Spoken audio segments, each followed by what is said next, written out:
reka mbahirarika ibintu bita karande bikubaho ushatse wowe ubishatse wabishyiraho iherezo nonaho uyu munsi.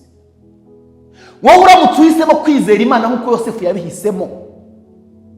Yosefu ajya no muri Egiputa yashatse umugore umwe niyo babyaranye abana be bose.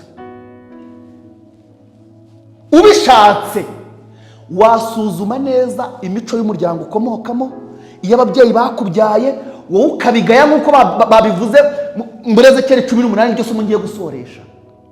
Ubishatse wakwitegereza ibyaha wakoze, ijambo ry'Imana ryakwemeje, ukemerera Imana ibyaha byawe, udafite undi muntu ushyiraho urwitwazo, udafite undi muntu uhindura impamvu, ukabwira Imana ukayibwira utumva rero Mana nemeye ibyaha byanjye, nkuko biri muri Yeremiya 13 havuga ngo icyo nshaka kimwe no kwemera ibyaha byawe, ibyo wacumuye kuwiteka Imana yawe.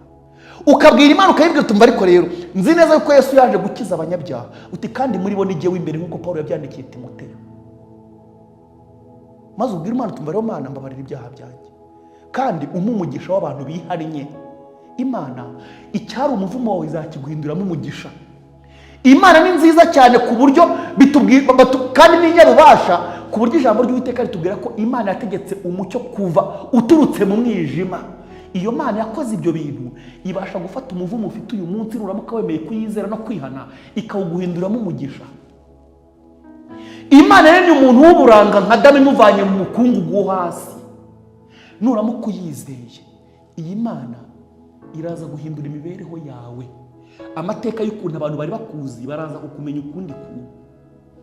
Nuramuka uhisemo kwizera Imana ariko ukemera kuyihitamo udafite umuntu ugerekaho ibintu biba mu buzima bwawe. Imana yasezeranye ngo umuntu naramuka ahisemo kuyizera nubwo abarabyawe na se w'umwambuzi, nubwo abaryawe n'ababyeyi b'abanyabyaha, uwo muntu ntabwo azapfa ahubwo azabaho. Twasubiye muri Ezekiyeli 18. None urahitamo iki?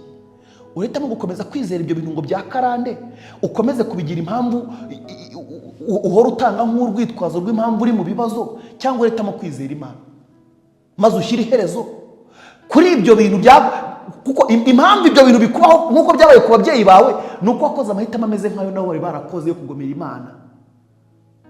Ibyo bintu byitegereza ubigaye ubyihana imbere y'Imana. Imana yasezeranye imbabazi. Imana ibasha kurema ihereye ku busa, ibasha guhindura ubuzima bwawe itagusabye no kugira ikintu wowe banza kuyiha. Ihereye ku busa uyigirira icyizere, yarabisezeranye kandi no kubikora izabikora. Imana itwigishe kuyizera mu izina rya Yesu. Reka dusenge Imana.